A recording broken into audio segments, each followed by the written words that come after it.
چھوٹے سے چھوٹے عمل کا ثواب بہت زیادہ بڑھا کر کے پروردگار عالم دیتا ہے. اس مہینے کی قدر ہمیں کتنی کرنی چاہیے؟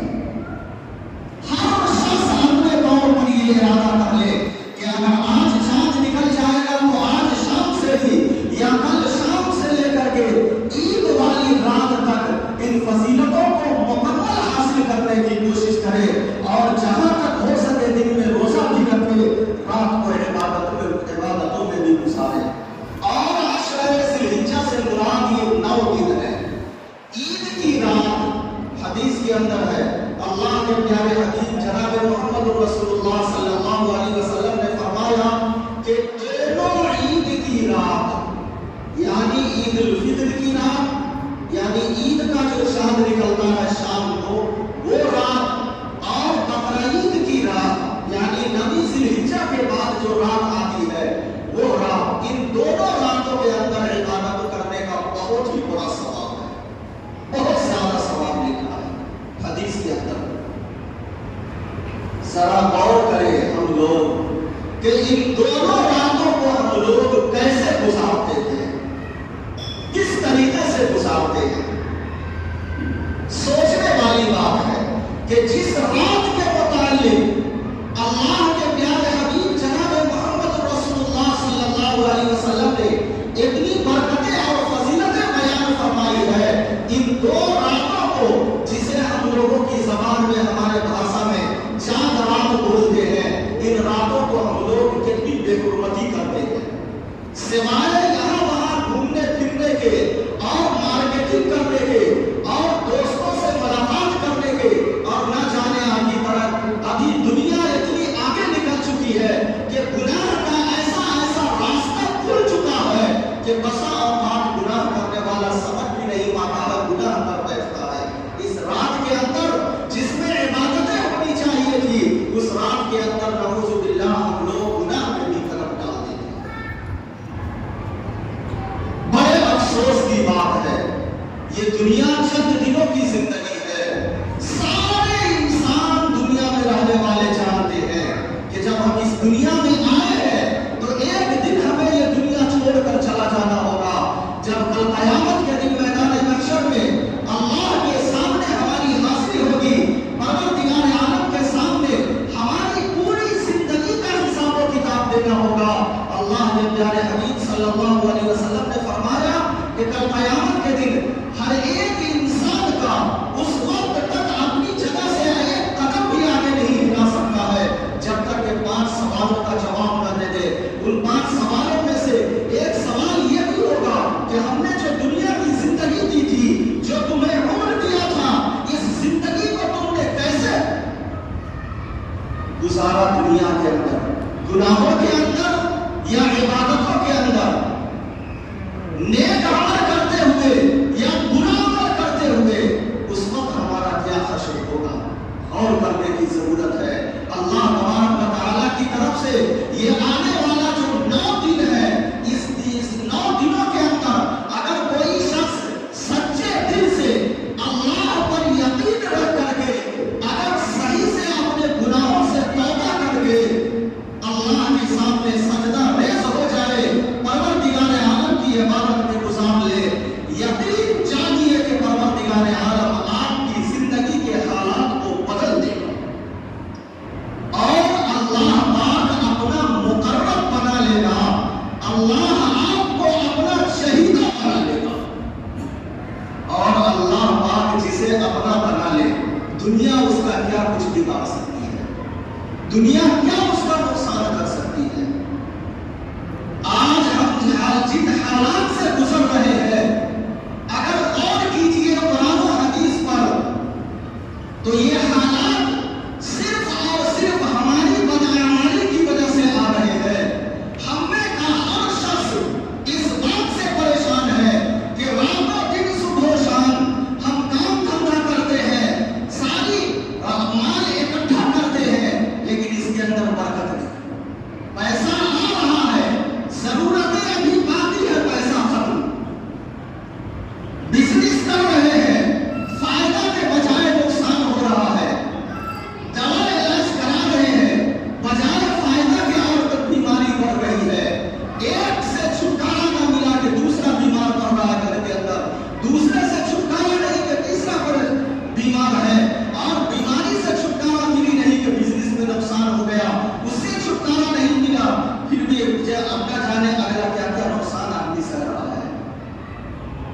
حدیث میں آپ کو بتلا دے رہا ہوں، اللہ کے پیارے حبیب جناب محمد رسول اللہ صلی اللہ علیہ وسلم نے فرمایا کہ جب بندے کا عمل خراب ہو جائے گا، جب بندہ دین سے دور ہو جائے گا، شریعت کو پامال کر بیٹھے گا، قرآن و حدیث کو نعوذ باللہ پسے پشت ڈال دے گا، زندگی کیسے گزار رہا ہے دنیا میں اس کی پرواہ نہیں ہوگی، انسانوں والی زندگی ہے یا جانوروں والی خود انسان کو پتہ نہیں ہوگا۔ یاد رکھ لیجئے یہ آقا صلی اللہ علیہ وسلم کا فرمان ہے۔ آپ صلی اللہ علیہ وسلم نے فرمایا کہ جب انسان کا عمل برباد ہو جائے گا، دین سے دوری ہو جائے گی، قرآن و حدیث کی پرواہ نہیں کرے گا اور من پسند زندگی گزارے گا، جو من میں آیا وہ کر گزرے گا، تو ایسے حالات میں اللہ پاک آسمان سے بلائے، مصیبتیں، بیماریاں، پریشانیاں لگاتار نازل کرے گا، ایسے ہی جیسے کہ قربان چاہیے آقا صلی اللہ علیہ وسلم۔ آدمی اگر پورے جان مال عزت آبرو دنیا کی ساری چیزیں آقا صلی اللہ علیہ وسلم پر قربان کر دے تو بھی مچھر کے پر کے برابر آقا صلی اللہ علیہ وسلم کے احسانوں کا بدلہ نہیں دے سکتا۔ یہ ہم لوگوں کو سمجھانے کے لیے آقا صلی اللہ علیہ وسلم نے کتنی موٹی سی بات کی مثال دے کر کے سمجھایا۔ آقا صلی اللہ علیہ وسلم نے فرمایا کہ جب تمہارے اعمال برباد ہو جائیں گے تو اللہ پاک آسمان سے پریشانیاں کیسے نازل کرے گا؟ آقا نے فرمایا کہ تسبیح کا دھاگا یا موتی کا دھاگا، موتی جب تسبیح کا دانا دھاگا میں پرویا ہوتا ہے تبھی اپنی جگہ رہتا ہے۔ ذرا سوچئے اگر وہ دھاگا ٹوٹ جائے تو وہ دانا لگاتار کس طریقے سے گزرے گا؟ ایک سیکنڈ میں 5-7 دانے بھی نکل سکتے ہیں۔ بات سمجھ میں آ رہی ہے؟ یہ آقا نے آقا صلی اللہ علیہ وسلم نے ہم لوگوں کو سمجھانے کے لیے بتلایا اور فرمایا کہ جس طریقے سے تسبیح کا دھاگا ٹوٹ جانے کے بعد تسبیح کا دانا لگاتار گرنا شروع ہو جاتا ہے، جب انسان کا عمل برباد ہو جاتا ہے تو پروردگار عالم آسمان سے مصیبتیں، بلائیں، آفتیں، ہر طرح کی پریشانیاں اسی طریقے سے لگاتار نازل ہونی شروع ہو جاتی ہے جیسے تسبیح کا دانا لگاتار گر جاتا ہے۔ اب ذرا غور کیجیے کہ اگر ہمارے ساتھ پریشانیاں ہیں، ہم گناہوں میں ڈوبے ہوئے ہیں، ہمارے ساتھ مصیبتیں ہیں، آفتیں ہیں، گھریلو پریشانی یا گھر سے باہر کی بزنس کی پریشانی یا کسی بھی طرح کی پریشانی، ذرا غور کر لیجیے خود ہماری اپنے ہاتھ کی کمائی ہوتی ہے، یہ ہمارا آپ کا فیصلہ نہیں ہے، یہ آقا مدنی جناب محمد رسول اللہ صلی اللہ علیہ وسلم کا فیصلہ ہے۔ آقا نے فرمایا اللہ تبارک و تعالیٰ کا احسان مانیے کہ اب تک ہمیں زندہ رکھا ہے اور آج شام سے آنے والی رات 10 دن تک 9 دن تک کا جو وقت ہمیں دیا ہے ذوالحجہ کا، اس کے اندر اللہ تبارک و تعالیٰ بے شمار نیکیوں کو نیکیاں دیتا ہے۔ اگر ہم اپنے گناہوں سے توبہ کر کے سچے دل سے اللہ تبارک و تعالیٰ کے سامنے سجدہ ریز ہو جائے، اللہ سے اپنے گناہوں کی معافی مانگے، پروردگار عالم کی وہ راضی اور خوش کرنے کا یہ موقع ہے، راضی اور خوش کر لے تو پھر پروردگار عالم ہماری پریشانیوں کو ہماری زندگی سے دور کر دے گا۔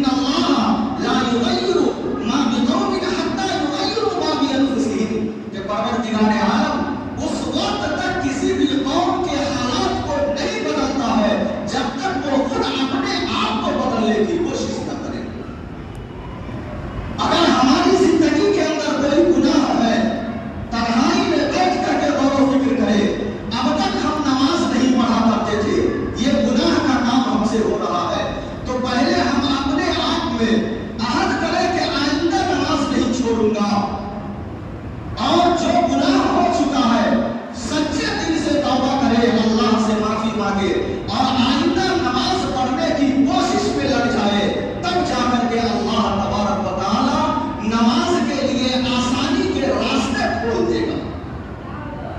اور اگر ہم نے ارادہ ہی نہیں کیا کہ ہم نماز شروع کریں گے تو جیسے پہلے ویسے بات میں, اللہ نے یہی قرآن کریم کے اندر فرمایا, ان اللہ لا یغیر ما بقوم حتی یغیروا ما بانفسہم, جب تک ہم اپنے حالات کو خود بدلنے کی کوشش نہیں کریں گے, جب تک کہ ہم اپنی زندگی کے اندر بدلاؤ لانے کی کوشش نہیں کریں گے, اللہ پاک بھی ہمارے لیے راستہ نہیں کھولے گا. جب ہم خود کوشش کریں گے تب اللہ پاک نیکیوں کے راستے کھولے گا, ہدایت کے راستے کھولے گا, ہمارے لیے گناہوں سے بچنے کی توفیق اللہ تبارک و تعالیٰ دے گا. آگے اللہ نے فرمایا, ان اللہ لا یغیر ما بقوم حتی یغیروا ما بانفسہم وَإِذَا أَرَادَ اللَّهُ بِقَوْمٍ سُوءًا فَلَا مَرَدَّ لَهُ وَمَا لَهُم مِّن دُونِهِ مِن وَالٍ.